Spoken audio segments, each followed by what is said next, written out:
Friends, बेटा आपको पता है कि मैं क्लास +2 का लास्ट जो वीडियो है पार्ट 14 किया ना एक्सरसाइज की, और आज इसकी हम पार्ट 15 में एक्सरसाइज एल एंड एम करेंगे। ठीक है, एक्सरसाइज एल और एम। बेटा इसमें जो टॉपिक आएंगे दोनों में एल एम में दो ही टॉपिक हैं थ्योरम है, एक तो रोल्स थ्योरम है और एक में एल एम बी थ्योरम है। दोनों डिट्टो हैं, कोई फर्क नहीं है, डिफरेंस नहीं है, दोनों में सेम सी, इसलिए दोनों आज ही कर देंगे एक दिन में। तो शुरू करते हैं। पहले बेटा मैं स्टेप लिख देता हूँ कुछ। देखिए मैं रोल्स थ्योरम के लिए लिख रहा हूँ। पहले मान लीजिए आपके पास गिवन है, इसमें गिवन आपके पास क्या होगा, ये फिक्स होगा बेटा, कोई फंक्शन दिया होगा एफ एक्स। मान लीजिए कोई फंक्शन है एफ एक्स आपके पास, कितने फंक्शन वो एफ एक्स, कोई भी स्टेटमेंट हो सकती है, किसी भी टाइप की स्टेटमेंट है, और इन इंटरवल दिए होंगे साथ में, ये क्लोज ब्रैकेट ही आएगी ए एंड बी। तो आपको कौन कौन से स्टेप यूज करने हैं, इसमें 3 स्टेप हैं बस। पहला स्टेप आपको ये मेंशन करने ही करना है, एफ इज कंटिन्यूस फंक्शन है। ठीक है, कंटिन्यूस है इन कौन से इंटरवल बेटा, close A and B. Reason क्या आएगा इसका, मोस्टली रीजन होगा बेटा जो एफ है ना इस पोलिनोमियल होगी, जो तो पोलिनोमियल मीनिंग आप समझते हो, इन एक्स और just sine x and cos x function होंगे, और दोनों में से कोई साइन एंड कॉस जो फंक्शन होते हैं ना, ट्रिग्नोमेट्री फंक्शन है जो, वो ऑलवेज कंटिन्यूस होते हैं। ठीक है, तो ये कंडीशंस आएंगे आपके पास, स्टेटमेंट आएंगे, आप समझ जाओगे। बट आपको स्टेप कंटिन्यूस बेटा हमने फर्स्ट 5.1 किया ना, 5.1 में कंटिन्यूस पढ़ा था। बट यहाँ पर उतनी भी डीपली जाने की जरूरत नहीं है। आपको ये देखना है भी दोनों पॉइंट फिल करने में इसके अपॉन में 0 नहीं आनी चाहिए, यानी कि ये नॉट डिफाइंड नहीं बनना चाहिए, ये दोनों पॉइंट फिल करने के बाद में इन पर एग्जिस्ट हो ये एफ एक्स। सेकेंड स्टेप आपको फाइंड करना है एफ डैश एक्स। क्या फाइंड करोगे आप, एफ डैश, और आपको चेक करना है कि जो एफ डैश एक्स है वो एग्जिस्ट है for each value of x in कौन से इंटरवल बेटा, यहाँ पर ओपन इंटरवल आएंगे ए एंड बी। यदि एग्जिस्ट है तो आप लिखोगे एफ इज वेरिएबल, वेरिएबल। ठीक है, for each value in A comma B, यहाँ पर ओपन ब्रैकेट आएंगी, यानी कि इनके बीच के पॉइंट पर वेरिएबल होना चाहिए। 5.2 एक्सरसाइज में आपने वेरिएबल रीड किया है, left hand derivative right hand derivative, but इसमें भी आप इतना डीपली जाने की जरूरत नहीं है। ठीक है, बस इसके बीच में जो कोई पॉइंट हो वो फिल करने के बाद में एफ डैश है जो, वो डज नॉट एग्जिस्ट नहीं होना चाहिए। ठीक है, यानी कि ओवर में 0 नहीं बननी चाहिए। तीसरा बेटा रोल्स थ्योरम का तीसरा स्टेप है, आपको फाइंड करनी है F A. F A value है जो एफ में पुट करनी है। ठीक है, एंड एफ बी, ए को फिल करोगे तो बी भी फिल करनी है बाद में। फिर चेक करना है भी दोनों इक्वल हैं, ये दोनों इक्वल ही आएंगी रोल्स थ्योरम में मोस्टली। यदि कोई भी रूल फेल हो जाता है, फंक्शन कंटिन्यूस नहीं है, तो यहाँ पर सम फिनिश है बेटा, roles theorem not applicable. F dash exist नहीं है, ठीक है, तो यहाँ पर भी रोल्स थ्योरम नॉट एप्लीकेबल, यहाँ पर फिनिश है सम। और यदि F A is equal to not is equal to F B है, तब भी Rolle's theorem not applicable. Okay, जो तीनों कंडीशन हो जाए तो उसे बोलोगे आप all condition, all condition of Rolle's theorem.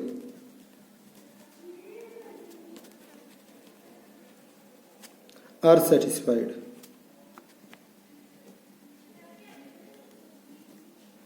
ठीक है बेटा, ऑल कंडीशन जो रूल्स थे वो सेटिस्फाइड है एट लीस्ट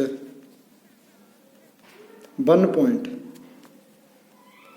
एक पॉइंट सी है बेटा जो बिटवीन है A and B, such that, किस कंडीशन के लिए, जिसमें F dash C is equal to 0 रखकर आपको एफ एक्स में एक्स को आप सी फिल कर दोगे और सी इज इक्वल टू 0 रख लोगे, फाइंड करोगे सी। बस ये मेरा रूल्स थ्योरम के स्टेप है। ठीक है, तो ये मेरे रूल्स के हैं बेटा। अब मैं कुछ और बताता हूँ आपको रूल्स के अलावा। ठीक है, जैसे कि एल एम बी थ्योरम है, चलो उसमें बाद में पहले एक सम करते हैं रूल्स थ्योरम का। आपने रूल्स थ्योरम के स्टेप तो कर लिए, अब रूल्स थ्योरम का एक सम भी करते हैं हम। ठीक है, तो सम की जो स्टेटमेंट है बेटा हम देखते हैं, फर्स्ट वाली जो स्टेटमेंट है वही करते हैं। चलो, f x is equal to मेरे पास एफ एक्स गिवन है x cube minus 3x in interval क्या है, आप इंटरवल नोट कर सकते हो बेटा, ठीक है। क्लोज इंटरवल है √3 माइनस √3 एंड 0। ओके, तो इसे सॉल्व करते हैं अब, ठीक है। हमें इंटरवल गिवन है, करेंगे सॉल्व इसे। तो शुरू करते हैं। सबसे पहले क्या लिखना है आपने, मैंने बोला ये पोलिनोमियल बेटा, और में कुछ भी नहीं है, तो एवरी पोलिनोमियल कंटिन्यूज होते हैं, ठीक है। तो एफ इज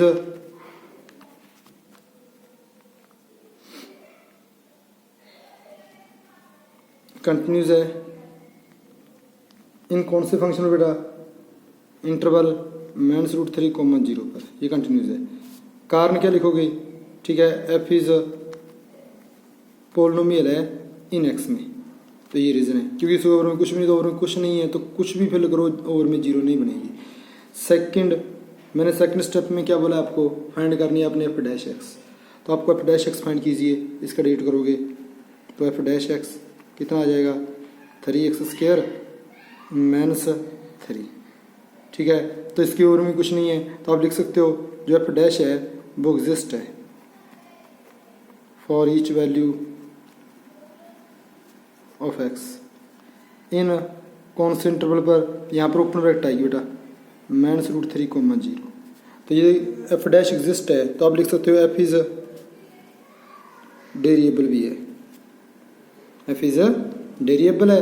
यदि एफ वेरिएबल है बेटा, ठीक है, तो तीसरा स्टेप मेरे पास, मैंने एफ फिल करना है इसमें, एफ माइनस √3, आप माइनस √3 फाइंड करोगे, माइनस √3 की होल क्यूब माइनस √3, तो बेटा 0 आ जाएगा, सॉल्व करोगे तो मोस्टली 0 ही आएगा इसमें। अब आप एफ बी अप्लाई करोगे, 0 अप्लाई करना, 0 अप्लाई करोगे आप, 0 की क्यूब माइनस 3 × 0, ये भी 0 आ जाएंगे, दोनों इक्वल है, तो मेरे पास f minus √3 is equal to f 0 आ जाएगा। तो all condition of Rolle's theorem, ठीक है, all condition of Rolle's theorem are satisfied है बेटा, eight least 1 point.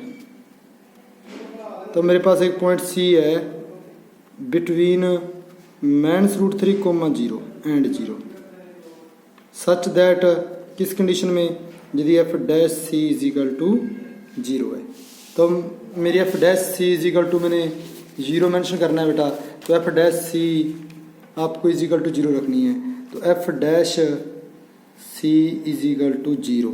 F dash c कितना आएगा, आप एफ डैश में एक्स को सी फिल कर दोगे, तो वो आ जाएगा 3c² minus 3 is equal to 0। तो बेटा सी की वैल्यू कितनी आ जाएगी, 3c² is equal to 3c² is equal to 1, तो c is equal to plus minus 1 आ जाएगा। अब इसमें c इज इक्वल टू जो +1 है और -1 है, ये दोनों, ठीक है, देखेंगे इनमें से कौन सा तो उसे बिलोंग कर रहा है, कौन सा नहीं कर रहा है। -1 चेक कीजिए, अब -1 है वो बिलोंग कर रहा है पॉइंट को, यस कर रहा है बेटा, तो ये आंसर हो सकता है मेरा। Next c is equal to 1, ये नॉट बिलोंग्स है, किसे जो गिवन पॉइंट है उसे बिलोंग भी करना चाहिए, उसमें होना चाहिए, तो जिसे बिलोंग नहीं कर रहा है तो ये रिजेक्ट हो जाएगा। तो c की वैल्यू कितनी आ जाएगी, -1। ये मेरी रोल्स थ्योरम है, ठीक है। आई होप कि आपको रोल्स थ्योरम पसंद आई होंगी बेटा, समझ भी लगी होगी। तो इस तरह से एक एग्जांपल नेक्स्ट देखिए, इसमें देखिए f x is equal to इसके है, तो पोलिनोमियल है, हर एक पोलिनोमियल कंटिन्यूज है बेटा, डेरिवेटिव करो। सेकंड स्टेप एफ डैश किया ये वाला, अब ये वाला पॉइंट ना 1 पर एग्जिस्ट नहीं कर रहा है, 1 ना वो 0 एंड 3 के बीच में नहीं कर रहा है, एग्जिस्ट नहीं कर रहा है ना, डज नॉट एग्जिस्ट है 1 पर, डज नॉट एग्जिस्ट है, वेरिएबल नहीं है। मैंने बोला सेकंड स्टेप फेल हो गया, सेकंड स्टेप फेल है तो रोल्स थ्योरम नॉट एप्लीकेबल, बस। एक नेक्स्ट स्टेप तभी आएगा यदि पहला स्टेप क्लियर है। ओके ओके बेटा, तो रोल्स थ्योरम कर चुके हैं, अब एलएमपी थ्योरम करेंगे। एलएमपी थ्योरम में कौन से स्टेप है, देखिए बेटा, एलएमपी थ्योरम जब भी आप एलएमपी करोगे तो फर्स्ट वाला स्टेप डिट्टो है, एफ इज कंटिन्यूस फंक्शन है, ठीक है, कोई पोलिनोमियल हो सकती है, कोई भी sine cos trigonometry function polynomial continuous होंगे। एफ डैश ये भी सेकंड स्टेप भी डिट्टो है, बिल्कुल पहले 2 स्टेप ही उसमें हैं एलएमपी थ्योरम में, सिर्फ 2 स्टेप ही देखने हैं आपने एलएमपी थ्योरम जब करनी है। शुरू करते हैं LMB थ्योरम। तो फंक्शन दिया हुआ है पहले स्टेप में, एफ इज़, देखिए बेटा एफ इज़ कंटिन्यूस है, ठीक है, इन इंटरवल क्लोज ब्रैकेट 1,3। ओके, कारण क्या है, एफ इज़ यहाँ पर भी पोलिनोमियल है इन एक्स। ओके, हर एक पोलिनोमियल के ऊपर में कुछ भी नहीं है पता, ठीक है। सेकंड स्टेप आपने एफ डैश फाइंड करना है। तो एफ डैश एक्स कितना आएगा, 3x² माइनस 10x माइनस 3, आपने डेरिवेटिव कर दिया इसका, एफ डैश फाइंड कर लिया। अब एफ डैश भी एग्जिस्ट है for each value of x in interval, बेटा यहाँ पर ओपन ब्रैकेट आएंगे 1,3, ठीक है, ये भी एग्जिस्ट कर रहा है, ये भी एग्जिस्ट है, तो एफ इज वेरिएबल है for each value of x in interval 1,3। Okay, तो इसमें दो स्टेप होते हैं LMB थ्योरम में, LMB थ्योरम में दो ही हैं, तो इसे लिखो बोथ कंडीशन। तो both condition of LMB theorem are satisfied है बेटा, ठीक है। बोथ थ्योरम जो LMB थ्योरम बोथ कंडीशन है वो सेटिस्फाइड है, एट लीस्ट 1 पॉइंट C है, एक पॉइंट मेरे पास C है बिटवीन कौन से दो पॉइंट के 1,3 1 and 3 सच दैट। तो बेटा इसमें C फाइंड करने का एक मेथड अलग है, सच दैट इसमें f dash C is equal to होता है f b minus f a over में B माइनस ए। तो ये एफ डैश C का रूल है यहाँ पर। तो अब एफ डैश C फाइंड करने के लिए आप इन स्टेप्स को फाइंड करोगे। सबसे पहले एफ डैश C चाहिए, एफ डैश C कितना आएगा, यहाँ से फाइंड कर लोगे आप, एफ डैश C कितना आ जाएगा 3c² minus 10c minus 3, F dash C आ जाएगा। इसके बाद आपको एफ बी चाहिए, एफ बी बेटा 3 फिल करोगे इसमें आप, तो एफ 3 फिल करोगे कितना आ जाएगा, 3 की क्यूब 27 माइनस 3² 9 इंटू 5 45 और माइनस 3, ठीक है, कितना हो जाएगा 3 इंटू 3 9 हो जाएगा, 3 इंटू 3 9, 3 इंटू 3 बेटा 9 आ जाएगा। इसके बाद कितना आ जाएगा ये सारा टोटल, तो बेटा मेरे पास हो जाएगा 54 माइनस 27 आ जाएगा, माइनस 27। अब 1 पता करोगे आप, 1 फिल करोगे तो 1 की cube 1 minus 5 into 1² minus 3 into 1, ठीक है, 8 में बन जाएगा बेटा 7 आ जाएगा माइनस का। अब हम कंडीशन यूज़ करेंगे एफ डैश सी कितना है 3c² माइनस 10c और minus 3 equal to F b कितनी है माइनस 27, माइनस करोगे माइनस 7 को प्लस हो जाएगा और वह बी माइनस ए 3 माइनस 1 कितना आ जाएगा माइनस 20 के ओर में 2 बेटा माइनस 10 नेगेटिव इधर आकर positive 3c² minus 10c plus 3 हो जाएगा, तो प्लस का 7 आ जाएगा इजिकल टू 0।